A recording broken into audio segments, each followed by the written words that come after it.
ചീമയുടെ വളക്കാപ്പാണ്. എന്നാൽ പിന്നെ നമുക്കൊന്ന് മെഹന്തി ഇട്ടാലോ? മെഹന്തിയൊന്നും ഇല്ലാണ്ട് എന്ത് വളക്കാപ്പല്ലേ. നേരെ എൻ്റെ ഫ്രണ്ടായ അശ്വതി വിളിച്ചിട്ടോ. ഇപ്പോൾ ടൈം ഫിക്സ് ചെയ്തു. അശ്വതി ടൈമിന് തന്നെ വന്നു.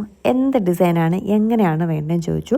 ചെറിയൊരു റെഫറൻസ് കൊടുത്തിട്ടുണ്ടായിരുന്നു. മെയിനായിട്ട് വളക്കാപ്പൊക്കെ അല്ലേ, കുഞ്ഞു അവയുടെ 2 കുഞ്ഞു കാല് വേണമെന്ന് പറഞ്ഞിട്ടുണ്ടായിരുന്നു. ഒരു ലോട്ടസും വേണമെന്ന് പറഞ്ഞിട്ടുണ്ടായിരുന്നു കേട്ടോ.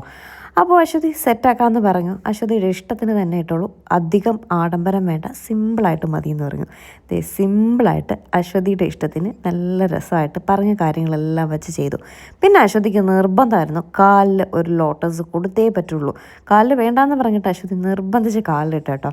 പക്ഷേ ആ നിർബന്ധിച്ചിട്ടതിൽ ഭംഗിയുണ്ടായിരുന്നു. അടുത്ത ഊഴം എൻ്റെ ആയിരുന്നു കേട്ടോ. എന്താ വേണ്ടേ ശ്രീകുട്ടിയും ചോദിച്ചു. ഞാൻ പറഞ്ഞു എനിക്ക് അവളെക്കാട്ടി സിമ്പിളായിട്ട് എന്തെങ്കിലും മതി എന്ന് പറഞ്ഞു. അങ്ങനെ അതിനെക്കാട്ടി സിമ്പിളായിട്ടിട്ട ഡിസൈനാണ് എൻ്റെ ഈ കയ്യിൽ കിടക്കുന്നത്. എങ്ങനെയുണ്ടെന്നുള്ളത് നിങ്ങൾ കമൻറ്റ് ചെയ്യുക. അശ്വതി മെഹന്തി മാത്രമല്ല കേട്ടോ, sari draping, pre pleating, sari rolling ഒക്കെ ചെയ്യാറുണ്ടേ.